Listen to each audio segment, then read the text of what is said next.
आज मी तुम्हाला खाल्ल्यानंतर चव विसरणार नाही अशा चिकन खिमाची रेसिपी सांगणार आहे। सोप्या पद्धतीने पण खूपच टेस्टी अशी बनते। तर हॅलो फ्रेंड्स, स्वागत आहे तुमचं रूप्स किचनमध्ये। जर तुम्ही माझ्या चॅनलला सबस्क्राइब केलं नसेल तर प्लीज माझ्या चॅनलला सबस्क्राइब करा। साहित्यामध्ये आपण घेतलेले आहे अद्रक, लसूण आणि मिरचीची पेस्ट घेतलेली आहे, 2 टोमॅटो, 3 कांदे, 2 तेजपत्ता आणि कोथिंबीर घेतलेली आहे। इथे मी 500 ग्राम चिकन खिमा घेतलेला आहे। हा गोदरेजचा चिकन खिमा आहे। हा ऑलरेडी रेडीमेड मिळतो। जर तुमच्याकडे असा चिकन खिमा भेटत नसेल तर तुम्ही चिकनच्या शॉपमध्ये जाऊन बोनलेस चिकन खिमा सुद्धा घेऊ शकता। मसाल्यामध्ये आपण धनाजिरा पावडर, हळद, मिक्स मसाला, गरम मसाला आणि चिकन मसाला घेतलेला आहे। प्रथम आपल्याला एक फ्राय पॅन घेऊन त्याच्यामध्ये तेल टाकून घ्यायचं आहे। तेल हे आपल्याला जास्त लागणार आहे कारण की आपण इथे चिकन खिमा हा सुका बनवतोय, त्यासाठी आपल्याला तेल थोडं हे जास्त घ्यायचं।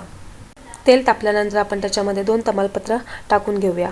तमालपत्र टाकून झाल्यानंतर आपल्याला 3 बारीक चिरलेले कांदे टाकून घ्यायचे आहेत। कांदा हा तुम्हाला बारीक चिरायचा आहे। त्याच्यानंतर ते व्यवस्थित परतून घेऊया। ब्राऊन कलर येईपर्यंत परतायचा आहे।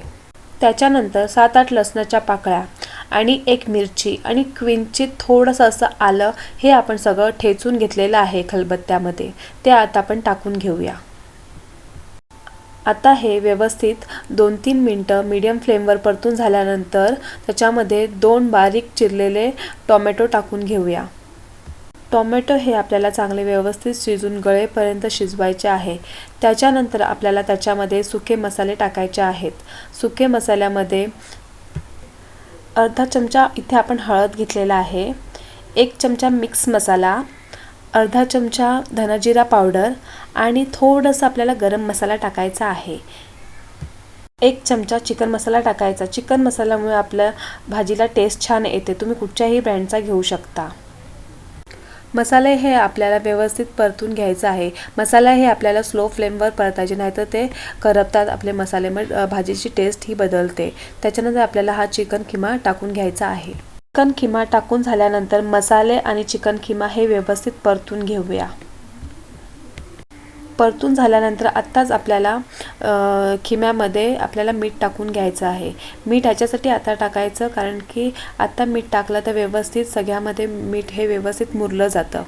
त्याच्यानंतर आपल्याला हे वरती असं झाकण ठेवायचं आहे, असं खोलगट असं झाकण ठेवायचं आहे आणि त्याच्यामध्ये पाणी टाकायचं आहे। ह्याच्याने चिकनला असं आतमध्ये व्यवस्थित पाणी सुटतं आणि त्याची टेस्ट खूप छान लागते आणि व्यवस्थित मसाल्यामध्ये आणि सगळीकडे छान ते चिकनला पाणी सुटलेलं ते छान मसाल्यामध्ये मुरलं जातं। ह्या प्रोसेसमुळे चव खूप छान चांगली लागते। कमी फ्लेम ठेवून वाफेवरच चिकन खिमा शिजू द्यायचा। जे वरती पाणी असतं ते ऑटोमॅटिक आतमध्ये पडलं जातं, त्याच्याने व्यवस्थित चिकन खिमा बनतो। 20 मिनिटं व्यवस्थित मंद आचेवर परतून झाल्यानंतर आपल्याला झाकण काढून 5 मिनिटांनंतर व्यवस्थित परतून घ्यायचं, म्हणजे पाणी अख्खं सुकलं पाहिजे। हे बघा, आता तुम्ही बघू शकता आपला चिकन खिमा रेडी झालेला आहे। अशा पद्धतीने तुम्ही ही चिकन खिम्याची रेसिपी बनवून बघा आणि जर तुम्हाला जर ही माझी रेसिपी आवडली असेल तर प्लीज मला कमेंट करून नक्की सांगा। शेवटपर्यंत माझा व्हिडिओ बघण्यासाठी मनापासून धन्यवाद।